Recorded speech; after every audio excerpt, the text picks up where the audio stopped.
from New York City up to the state prison, and their families would come to be around them so they could visit them. And it would create this crime-ridden area in this town that was once good, but since they put a prison in there, they release convicts right out into the neighborhood. And they have these families of offenders who are usually not. I think every country needs a military to protect themselves from other countries. Protect ourselves. And I don't know, I was kind of always of the opinion that there are people out there who are going to shoot it. And so if we stop shooting, we'll just be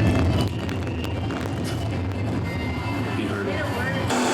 Violence is okay to defend freedom and righteousness. Violence is okay. I would say, I guess for human, what is it called? You're human out, Fighting for women's rights on such levels that it became this big cliche and just started caused more issues in trying to deal with it than it actually solved. So I mean, I don't know, as far as like the feminist movement goes, I think that went overboard. As far as like the feminist movement goes, I think that went overboard. As far as like the feminist movement goes, I think that went overboard. As far as like the feminist movement goes, I think that went overboard. I guess in that regard, I would be called sexist, a lot by feminists, but I just think it's just hardcore, like a woman or a man who basically fights relentlessly in every situation for the betterment of the woman race. I don't know, the woman's race, the woman's life, and basically will go to any length to try and change it. I think sexism is, I'd like to say it's kind of diminished. I mean, there are a lot more women doing a lot more things that they didn't used to. If you don't have any, like, black friends and you just use the N-word, like, I think that's pretty fucked up. It bugs me, at least. I mean, I cut meat for a living. I don't consider the cows, that kind of stuff. They're here for a purpose. They're for a scene. That's what's cool. I like my leather shoes.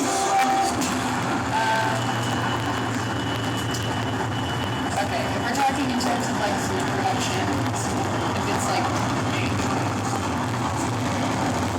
I wouldn't want to talk violence, I guess for me, it's slaughtering animals, I guess is okay. I don't really like animal testing, but sometimes things have to be done.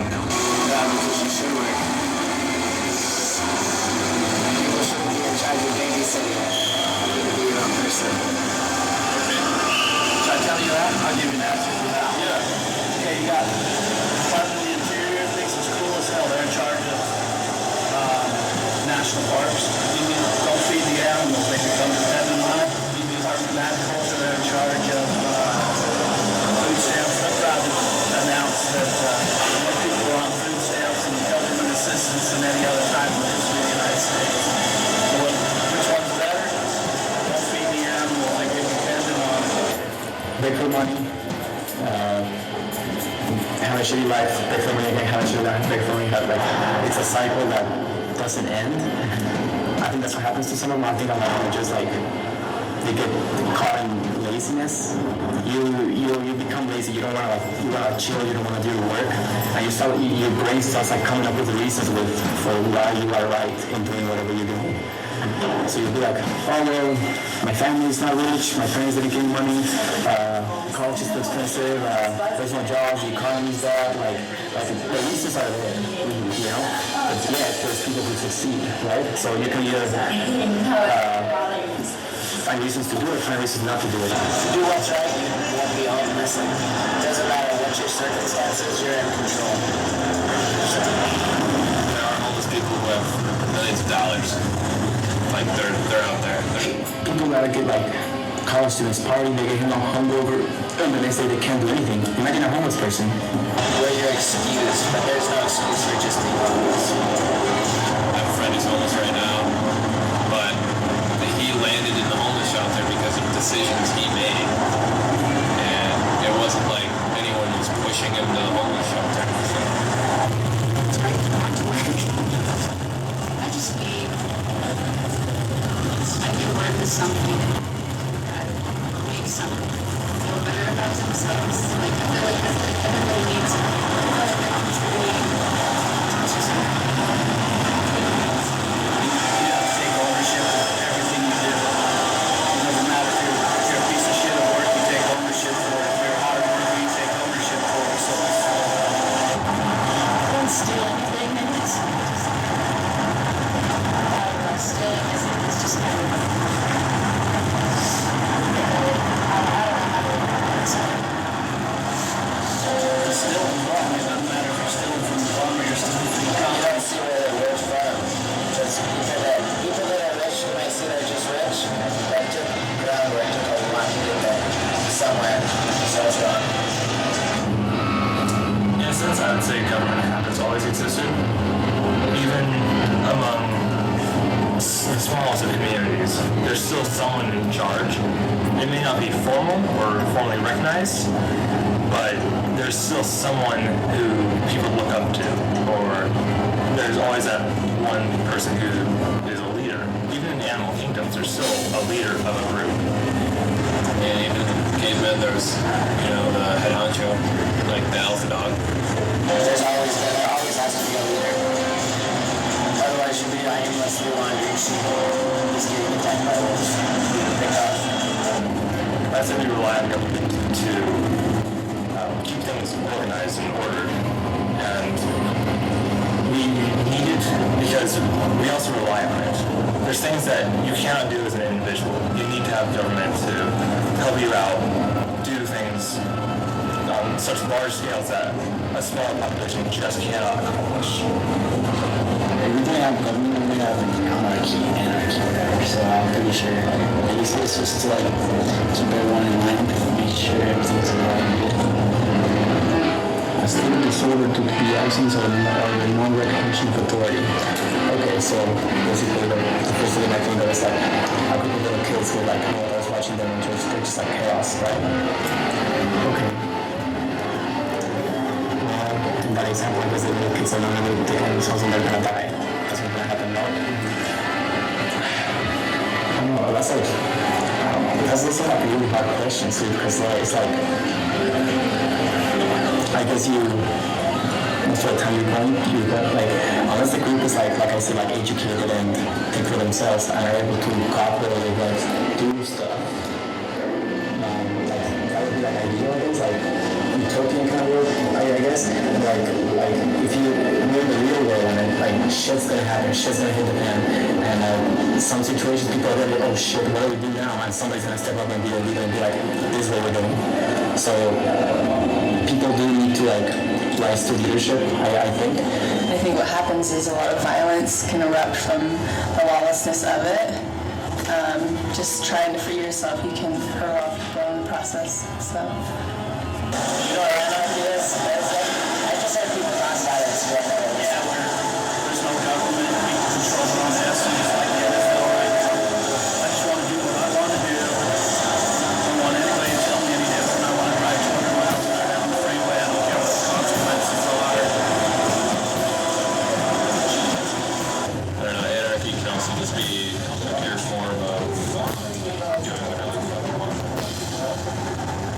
If we were in a state of anarchy, somebody would have to put some sort of system, some sort of rules we could follow. So, I mean, anarchy, I guess the definition quite work.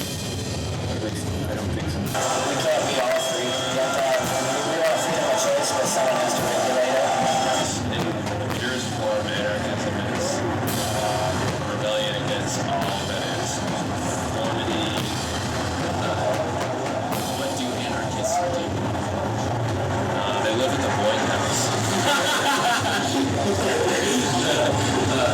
I don't like war, I don't like violence. I think that we should just kind of be able to talk to each other, especially in a country like this where we've got so many freedoms and freedom of education. Education's huge. You can communicate and get your word out without, being like a caveman and hitting each other and causing problems.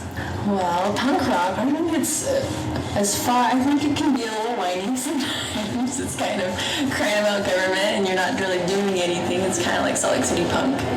guess it's okay because I've heard of them a lot. Last time I checked, it was dead. It's just, I'm not complaining about it. So you told me like punk rock, I'm like, okay, I'm sure there's some shitty punk rock, and I'm sure there's like some amazing punk rock. So I don't know if there has like a I'm guessing you're asking me like stereotypes or like a general message that those songs like usually try to convey. I don't know. I mean, I'm sure like a little like teenagers are gonna like blindly like go for it, but still I think those kinds of things are good because like you're like a teenager, right? And you're like it's like you don't know shit. Like you don't know shit when you're a teenager. All you know is what your parents tell you. You want to find your own identity. You want to be like your own person. And I think like things like punk rock is one of the things that was like, oh, I like that.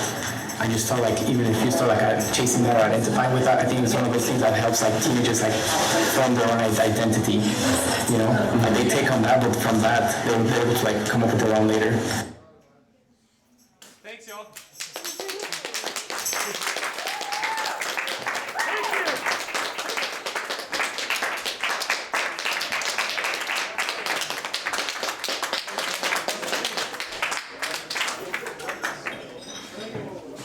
So what was that?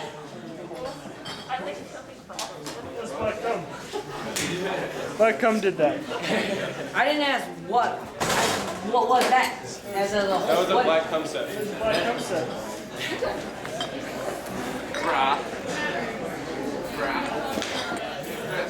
Yeah. You guys didn't even candles on fire.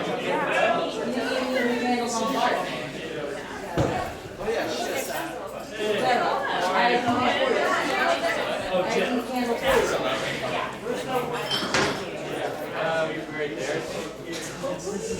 Fucking good show.